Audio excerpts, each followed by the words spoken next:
So a new discovery in Antarctica. Researchers find new life under an ice shelf, and the discovery was an accident. Dave, both sides pro, is here to explain all of this for us. This is a strange one. In the last ice age, because we don't see any evidence of writing.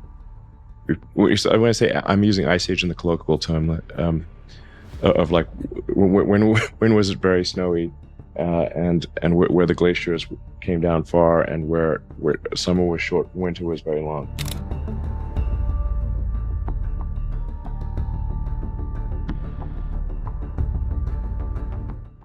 Straight lines here, but you can also see a hole.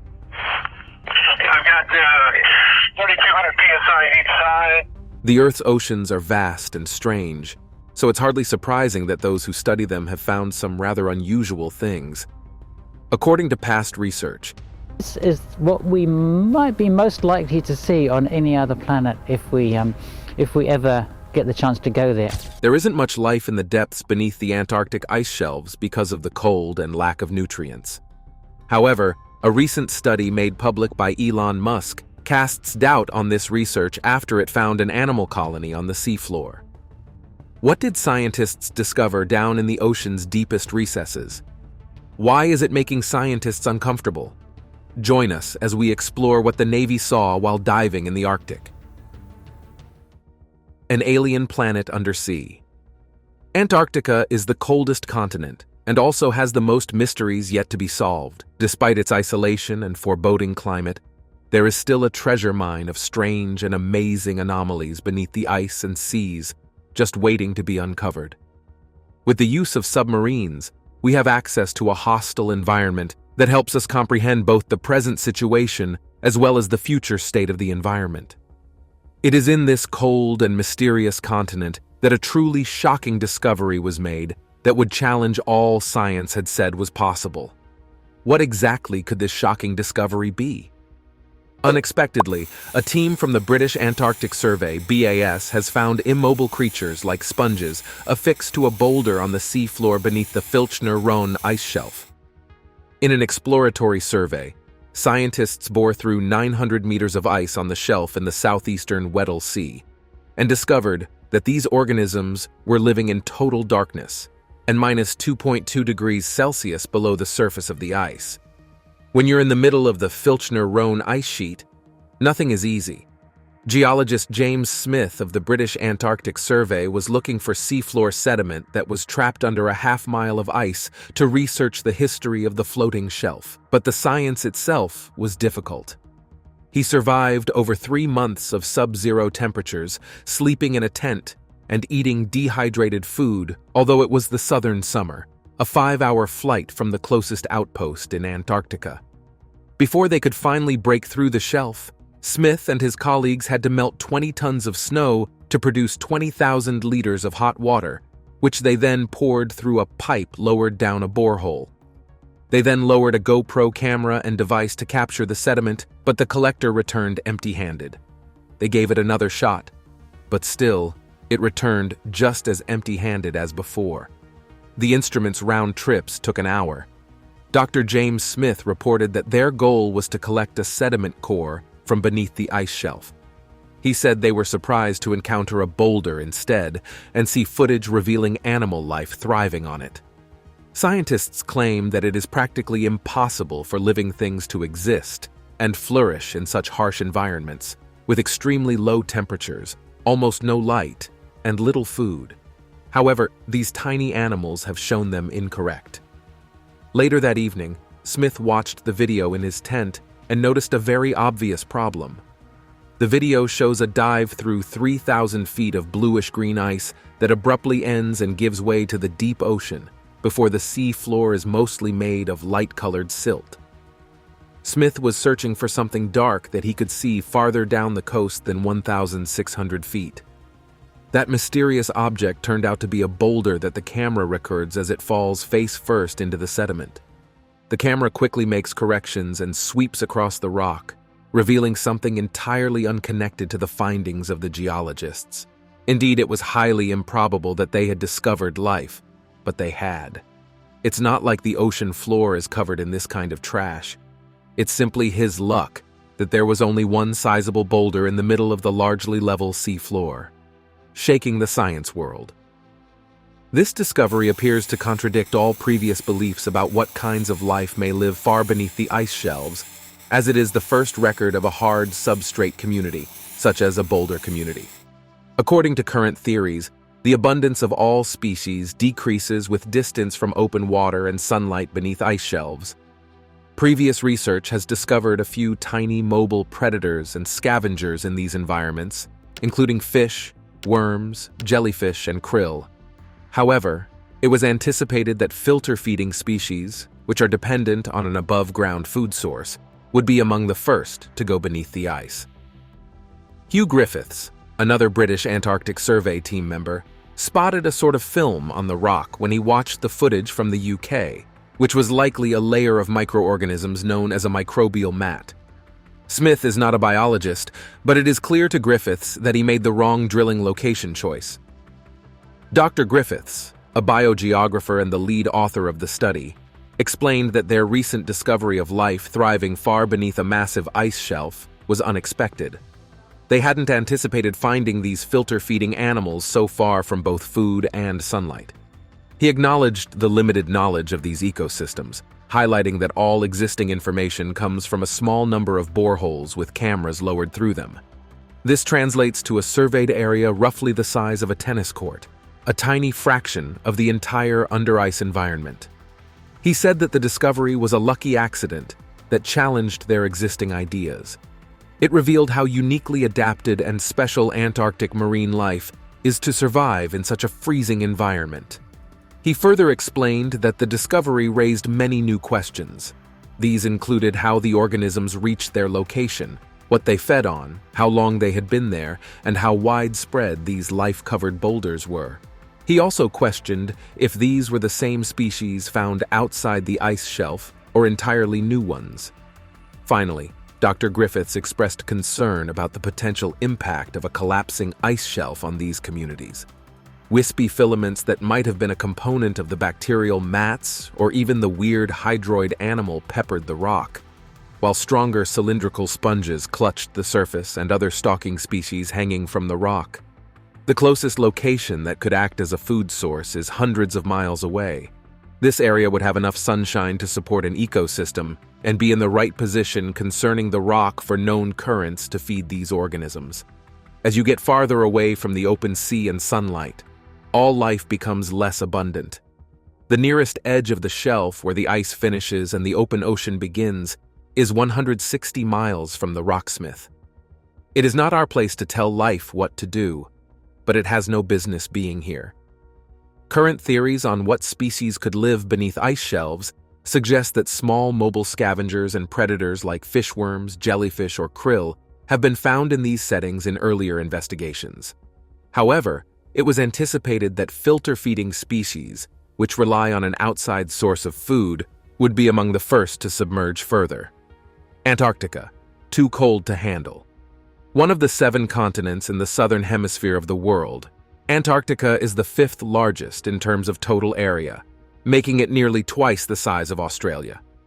If you want to see real meteorites, head to Antarctica because of its arid climate, which makes it one of the best places to observe space. Even better, scientists have found meteorites on the white surface of the continent. They have already extracted about 45,000 of them from the ice, and they believe they can find another 300,000. Scientists can easily identify them because there aren't many terrestrial rocks there because of their black tone. Even the ones that fell to Earth more than 1 million years ago are preserved by the arid desert climate of Antarctica. And can you envision any volcanic activity there? This is where fire meets ice. However, it's not easy to get there. Volcanic activity is highest in West Antarctica. It may seem unthinkable, but have you ever thought what Antarctica might look like without ice? Its coastal sections can reach temperatures of up to 50 degrees Fahrenheit. Scientists have discovered that there are 138 volcanoes in West Antarctica alone. Nobody could predict how the continent's surface would have looked without the ice that covered it 34 million years ago, but that changed when NASA produced computer simulations and the most accurate map of the continent to date. What they saw was astounding. The continent was not at all flat as it appeared, but rather uneven, with valleys, rolling plains, and tall mountains. Are these species in danger? The fact that we know where it is, even though it's not the most exciting-looking rock, makes Griffiths say that even though there are many unanswered questions about this find, including how they got there, what they eat, how long they've been there, and how often they cover, it is still a very amazing discovery. What would happen to these communities if the ice shell fell? Do boulders in nature belong to the same species as those we see outside the ice shelves, or are they a separate species? All fish species are fed by plankton, which is a microscopic organism that in turn feeds large marine mammals like seals. This activity produces trash and dead animals, which eventually become marine snow. But instead of living beneath an active water column, the Antarctic animals that live on this particular rock are buried beneath a mile of thick ice, and they are unable to leave their rock in search of food. The worst thing, in Griffiths' opinion, is that they are glued to their spot in an area where food is scarce and erratic. How on earth could they be feeding themselves then? The food source appears to be moving horizontally rather than vertically, according to the researchers, who think the drift of this marine snow may have turned on its side. After examining current charts close to the drill site, the researchers found that there are productive locations between 390 and 930 kilometers away. Although this distance may not seem like much, hundreds of miles worth of organic material may be moving through these currents to support these animals, given that marine snow formed at the surface must fall 7 miles to reach the seafloor in the deepest region of the ocean, the Challenger Deep near Guam. Located in the deep Mariana Trench in the western Pacific Ocean, the Challenger Deep is thought to be the lowest point on Earth's crust. The Mariana Trench is so huge that it is not visible from space. The 3 tiny basins that make up the 10,984-meter deep Challenger Deep are each between 6 and 10 kilometers long. When a ship descended the Challenger Deep in 1960, it took about 5 hours to reach the bottom, and it could only stay there for roughly 20 minutes. According to Rich Mui, curator of invertebrate zoology and geology at the California Academy of Sciences, who has studied Antarctic sea life but wasn't involved in this new experiment, food would have to travel up to 133 times that far, and it would have to do so by floating sideways to get to the animals on this Antarctic rock. This isn't particularly far-fetched, given what scientists know about currents surrounding Antarctica. Moy believes that there will be an inflow to replace these creatures when the water flows outward, and that inflow will carry organic matter even over hundreds of kilometers, providing sustenance for our life forms that were trapped on that boulder. Moy says that seawater in the area becomes denser as it cools. It descends to the ocean floor and radiates outward from the Antarctic, and many, if not virtually all, of the current systems in the world are derived from these currents. Furthermore, the currents may bring in new species to the rock's animal population. The exact diet of these sponges and other creatures is still unknown, though, as a result of the inability to obtain samples. While some sponges are carnivorous and feed on small animals, others filter organic debris from the water. This would make for an interesting headline of the year, according to Christopher Ma, a marine biologist at the Smithsonian, who was not involved in the research. Fatal sponges inhabit the icy, dark depths of Antarctica, where there is no chance for life to exist because no fish or crustaceans were captured by the camera. Can fish live in this area?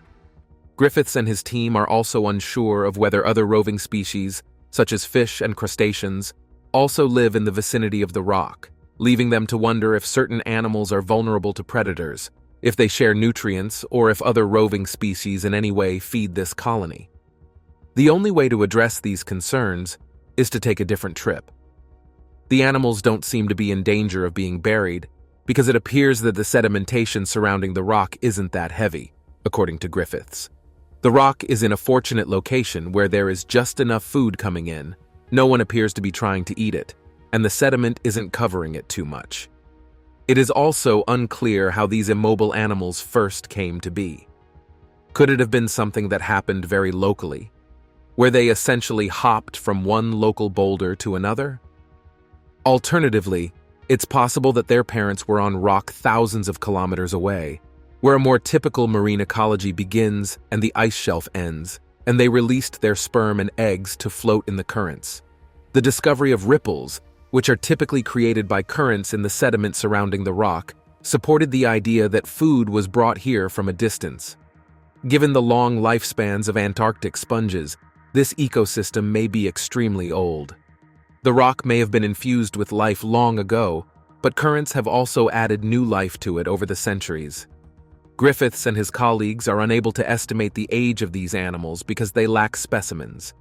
The animal populations may not have just happened by coincidence when the scientists placed their cameras on the rock. They may be a regular sight on the seafloor beneath Antarctica's ice shelves. Regardless, the researchers and others are unable to determine whether this rock is an anomaly or if such ecosystems are typical beneath the ice. The 5,600,000 square kilometers of these floating ice shelves would certainly have plenty of room for such ecosystems. However, scientists have only looked beneath a tennis court's worth of area using previous boreholes. It is therefore possible that there are many more out there that we haven't yet discovered. This is the first account of a hard substrate community, the boulder community, deep beneath an ice shelf that has been documented. It appears to defy previous theories about the kinds of life that could survive there. Based on local water currents, the researchers estimate that this colony could be up to 1,500 kilometers upstream from the closest source of photosynthesis. But they won't learn more about these animals until the researchers have the tools to collect samples of these species, which is a major challenge in and of itself. It is also known that certain species obtain nutrients from glacial melts or chemicals from methane seeps. Additionally, using a large hot water drill, researchers found a hitherto undiscovered ecosystem that resides in an underground river beneath the frigid Larsen ice shelf. The hidden habitat is situated in a large chamber approximately 500 meters, 1,640 feet, below the surface of the ice. Scientists discovered the underground structure after spotting an odd groove in a satellite photo of the ice sheet. However, they never expected to find anything inside when they eventually dug down to explore it. Instead, the crew found tens of thousands of small amphipod crustaceans, which made them jump for joy. Thanks to a newly discovered map of the Southern Ocean, scientists now have the most comprehensive understanding of the seafloor surrounding Antarctica, including the Factorian Deep, which is the deepest point in the region. The Factorian Deep is located approximately 24,400 feet, or 7,437 meters below the ocean's surface, or 17 Empire State Buildings stacked top to bottom. Until now, scientists were unaware of how the Factorian Deep interacted with the nearby sea floor. American explorer and businessman Victor Vescovo made the discovery in 2019 while conducting his 5 Deeps expedition, which aims to chart the lowest spots in each of the world's 5 seas. The South Sandwich Trench, an underwater canyon spanning approximately 600 miles of seafloor between South America and Antarctica, is located at the bottom of the Atlantic Ocean. Vescovo personally piloted a submersible named Limiting Factor, for which the Factorian Deep was named. The trench passes through the invisible 60th parallel south, a latitude that divides the Atlantic and Southern Oceans and is located 60 degrees south of the equator. With the first ever mapping of the whole South Sandwich Trench, Vescovo's expedition discovered the new deepest point in the Southern Ocean, which is located just south of the 60th parallel. The updated map encompasses an area of nearly 18.5 million square miles. The seafloor, covering 48 million square kilometers, is derived from over 1,200 sonar data sets, the majority of which were gathered by research vessels. Researchers will use the sea bottom map to find any seamounts or underwater mountains that could be hotspots for marine life. To get the answers to our questions, we must find a way to engage directly with these animals and their environs. However, there may not be much time left to do this. Even though this rock is concealed beneath a half-mile of ice, global warming is putting it in jeopardy. If some of these massive ice shelves collapse in the future, it might mean the loss of a unique biosphere. Underwater robots saw Thwaites Glacier, also known as the Doomsday Glacier, in Antarctica, hanging to the seafloor by its fingernails. If it splits, it may terminate sooner than expected due to its rapid speed and a substantial rise in ice loss. At 80 miles wide, Thwaites is the widest glacier on Earth. On the north coast of West Antarctica, between 31 and 62 miles east of Mount Murphy, lies the center of its fastest-flowing grounded ice. The area of Thwaites Glacier Basin is 74,000 square miles. Its combined area surpasses that of England, Wales, and Northern Ireland. The West Antarctic Ice Sheet, WAIS, includes Thwaites Glacier. WAIS covers an area of around 3,435,000 km circumflex, roughly halfway between the US McMurdo Research Station and the UK's Rothera Research Station is Thwaites Glacier. 7,000 miles to the south of the western United States is the Thwaites area in West Antarctica. A new depiction of the bottom surrounding the glacial area shows that during previously unreported times of rapid retreat throughout the last many centuries, the glacier scraped along the ocean floor, leaving behind a series of parallel grooves. Massive researchers issued a warning that this kind of rapid melting could be caused by extreme heat brought on by climate change. NASA discovers lakes under Antarctica. NASA has discovered 2 new subglacial lakes. What's even more amazing about this discovery is that it was made from space. If you think high-tech satellites are the reason, then you're correct. NASA deployed the IceSat satellite in 2003 to assess the mass balance of the ice sheets, as well as the heights of clouds and aerosols. IceSat also contributed to the creation of the ice-free map of Antarctica. The second satellite, Cryosat-2, was launched by the European Space Agency in 2010. The third satellite, IceSat-2, was launched by NASA in 2018 as a follow-up to the IceSat spacecraft. It measured sea ice thickness and ice heat elevation. As the agency's most advanced Earth observation laser instrument, it produced the highest precision data, which when combined with data from the other satellites, allowed for the detection of these 2 new lakes near 2 larger ones. Nevertheless, how are these lakes even able to exist? The majority of Antarctic ice has an average thickness of about 1.2 miles, but in some areas, particularly during the winter, it can reach over 1.8 miles. Despite this, science indicates that there is nothing beneath the ice. The continent's ice flows slowly but constantly in different directions due to the weight of the continent. However, scientists were unable to understand how water moved until 2007. This changed in 2007 when information from the IceSat satellite gave scientists insight into what lies beneath the surface.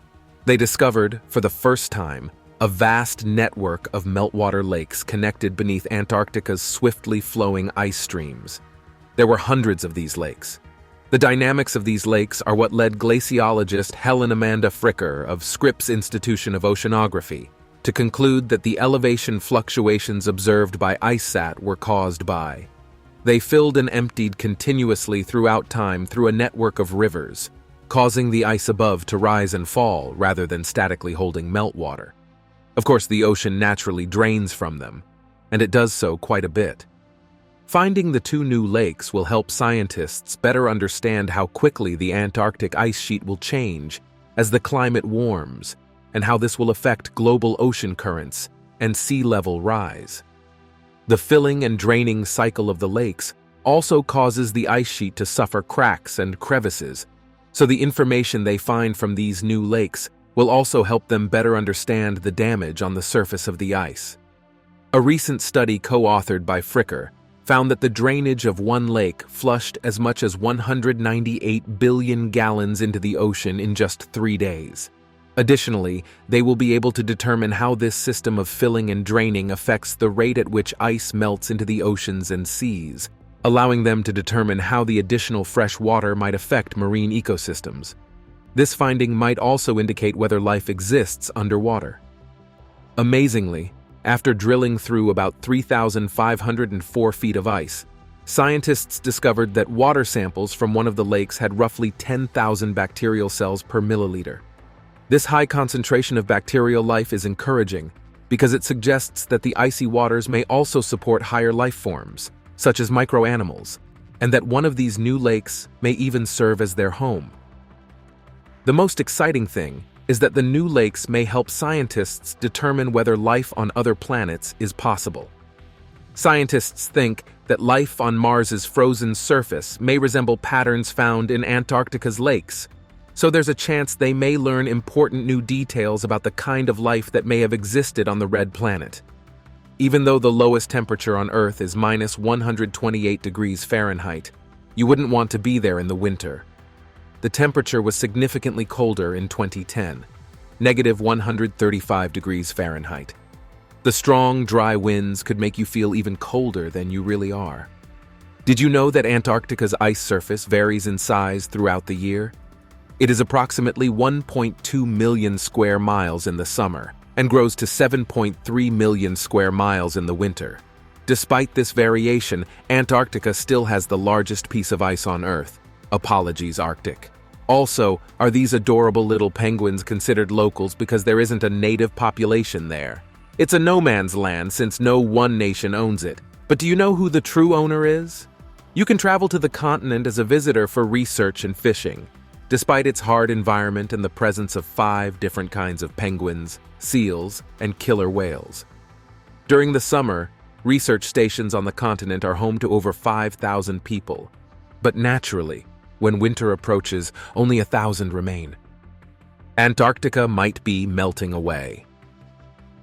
In an interview, climate scientist Dr. Ella Gilbert from the British Antarctic Survey talked about the worrying trend in Antarctica, where an area of sea ice as big as Greenland had gone missing.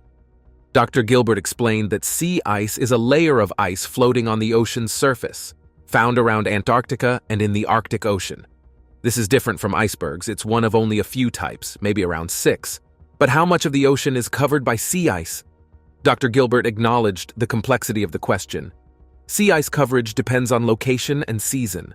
In the Arctic, which is mostly frozen ocean, sea ice persists year-round, but shrinks dramatically in summer.